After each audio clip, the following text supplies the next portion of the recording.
January 6th is known as the Feast of Epiphany, and this has a lot of witchy folklore attached to it. In Italy, they have Befana, the witch gift giver, and her folklore attaches her to the three wise men and how she should have gone with them. You know, there's this guilt trip that she was a witch. And then there's the folklore of Babushka, who turned away the three wise men and didn't go with them. And she also goes in search of the Christ child forever. This wasn't the pagan celebration of these crone figures of winter. It had nothing to do with Christ originally.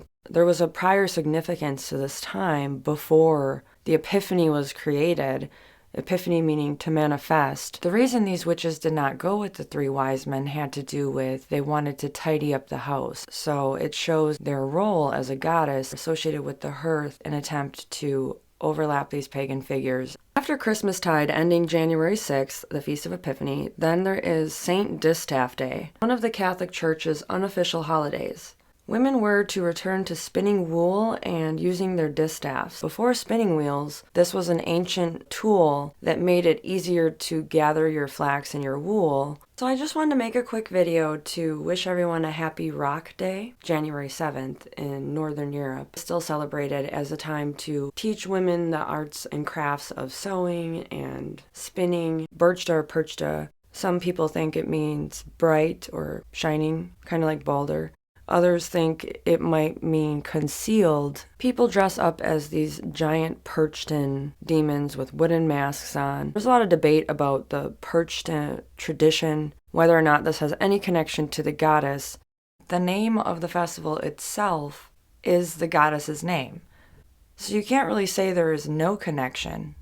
According to legends in Austria, Germany, and Switzerland, Frau Perchta is a terrifying witch who punishes lazy girls that don't have all their flax spun by January 6th. So here we have a connection to the supposed Epiphany again with a witch figure. This figure was probably demonized over time, but according to legend, if your house is not decent for Frau Perchta's visit, then she will slit your belly open and replace your insides with rocks and straw. Sort of like I mentioned in my last video about the 3 different kinds of Sylvester Clausen, they also have 3 different kinds of Perchten at the Perchten festivals. Some of them will be pretty Perchten, and others will be grotesque and ugly. I'm still researching this, but I find it very fascinating. The hats that they wear are over 3 feet high, some of them. And in the Grimm brothers' book, Teutonic Mythology, they connect Perchta with Perchtentag, which is January 6th, or the Epiphany. As I said, the women would go back to spinning on January 7th, and the men didn't have to go back to work till Plough Monday, which was the Monday after Epiphany. So during medieval times, on Distaff Day, the men would try to light the distaffs of the women on fire, and the women would dump buckets of water on the men. It was more of a time to flirt. It had nothing to do with a saint distaff, but the distaff does have to do with heathen goddesses, that is for sure. Because even Orion's belt was known as Frigga's distaff among the Norse. The distaff is sort of like the emblem of Norse seeresses. Volva means staff woman.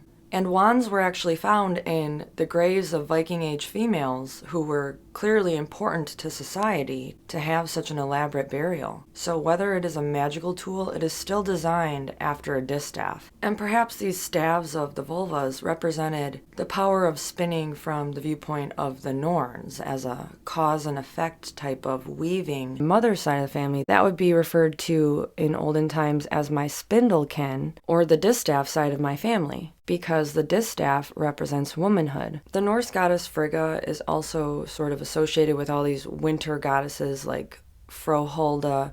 There's folklore of a girl pricking her finger on a spindle, and she drops the spindle down the well. When she goes to retrieve it, she falls into the well, and she ends up in the land of Mother Hulda. And this witch gives her life lessons and teaches her how to bake, things like that. Her pricking her finger on the spindle could be viewed as her reaching puberty and learning these sort of mystical arts that women were associated with. But again, there's a theme of these winter Germanic goddesses having to do with spinning. People that spun and knew how to use distaffs were of the highest caliber in Norse society because the fabrics that they were weaving were the most sought after of all their trade goods. So happy Distaff Day to everybody. Be sure to clean your houses tonight and have your spinning wheels ready so that perch doesn't get you. Don't forget to subscribe and click that notification bell. Happy Wild Hunt and happy Perched in Time.